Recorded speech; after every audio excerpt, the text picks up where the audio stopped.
बोलिए विष्णु भगवान की जय। पिछले एपिसोड में हम आप लोगों को ये बताए कि नामकरण संस्कार किसी वेद पाठी या कर्मकांडी ब्राह्मण को भोजन करा करके, कम से कम 3 ब्राह्मणों को भोजन करा के वो उनसे नाम की इच्छा रख के नाम पूछे और उस नाम को पिता जो है रखे।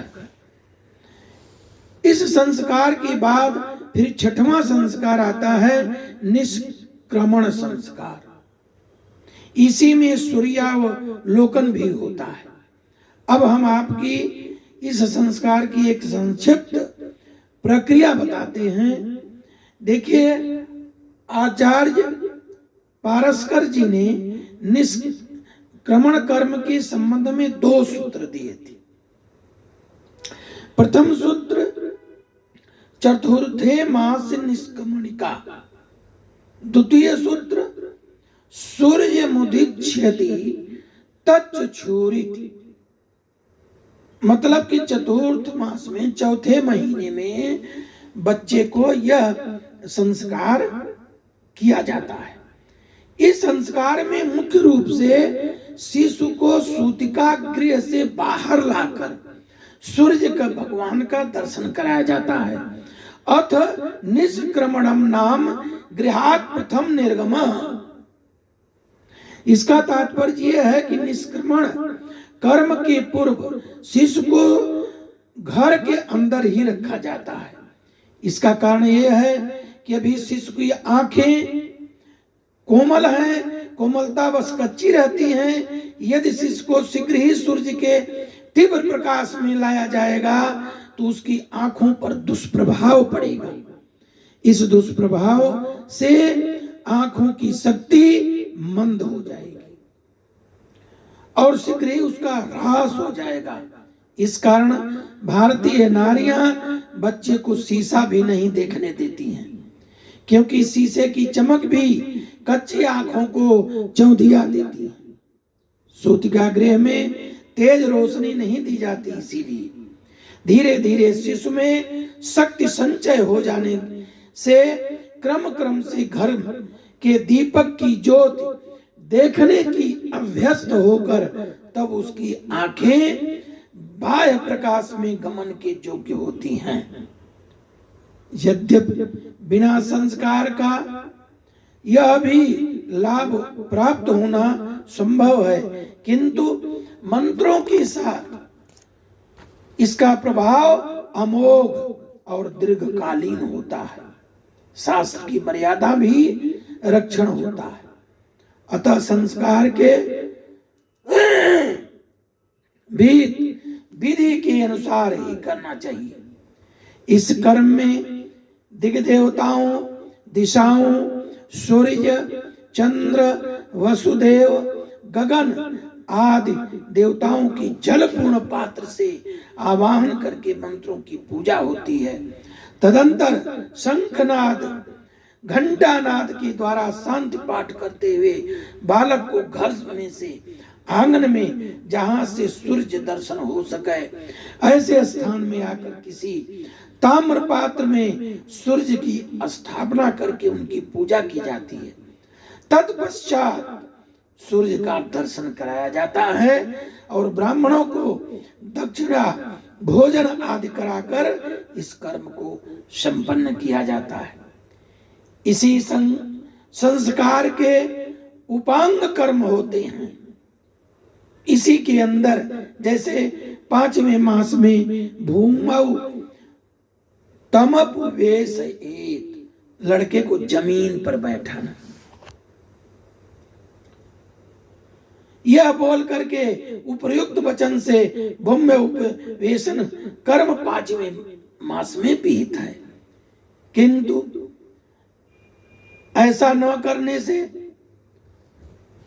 अच्छा नहीं है, क्योंकि बालक के लिए भूम्य उपवेशन संस्कार का भी अत्यंत महत्व है। इसके बाद आता है दोलारोहण। दोलारोहण या पर्यंकारोहण कहीं कहीं कहते हैं, शिष्य के लिए झूला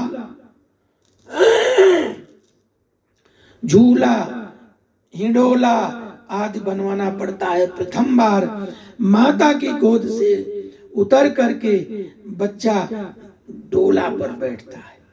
मांगलिक कर्म से डोलारोहण कहा जाता है। उसी में एक छोटे से कर्म आते हैं, गो दुग्ध पानम। बच्चा थोड़ा बड़ा होता है, जब बच्चा बड़ा होता है तो उसको जो है माता का दूध हो सकता है कम पड़ता हो। अभी तक तो बालक माता के दूध पर आश्रित था, अब उसे विशेष दूध की जरूरत पड़ती है। अतः जन्म के 31वें दिन अथवा किसी शुभ दिन में मुहूर्त में कुल देवता का पूजन करके सौभाग्यशालिनी स्त्री शंख में गोदूध भर करके धीरे धीरे बच्चे को प्रथम बार गोदूध पान कराती है। तो इसी उपयोगिता से गाय का दूध स्वादिष्ट, शीतल, मृदु, स्निग्ध, बहल, सक्षण, पिच्छिल, गुरुमंद और प्रसन्न, इन 10 गुणों से ये गाय का दूध जो है युक्त होता है। गाय की महिमा का जब हम बनाएंगे एपिसोड तो गाय के दूध में सोचिए, फिर दोबारा कहता हूं कि गाय के दूध में 10 गुण होते हैं। स्वादिष्ट, शीतल, मृदु, स्निग्ध, बहल मतलब गाढ़ा, सुलक्षण, पिच्छिल, गुरु, मंद और प्रसन्न, इन 10 गुणों से गोदुग्ध जो है युक्त रखता है। यह जीवन शक्ति को प्रदान करने वाला द्रव्यों में सबसे श्रेष्ठ रसायन है। प्रवणम जीवनीयानाम क्षीर युक्तम रसायनम। चरक संहिता के सूत्र स्थान में अध्याय 27 के 218वें श्लोक में कहा गया है कि प्रवणम जीवनीयानाम क्षीर मुक्तम रसायनम। यह जो है माता के दूध के विषय में भी उसमें बताया गया है कि यह शरीर में जीवनी शक्ति को देने वाला होता है और बृहण होता है। जन्म से ही प्रत्येक मनुष्य के लिए अनुकूल होता है, शरीर में स्निग्धता लाता है। जीवनम बृहणम स्वात्मम सेहनम मानुषम पयः। ये चरक संहिता के अध्याय 27 में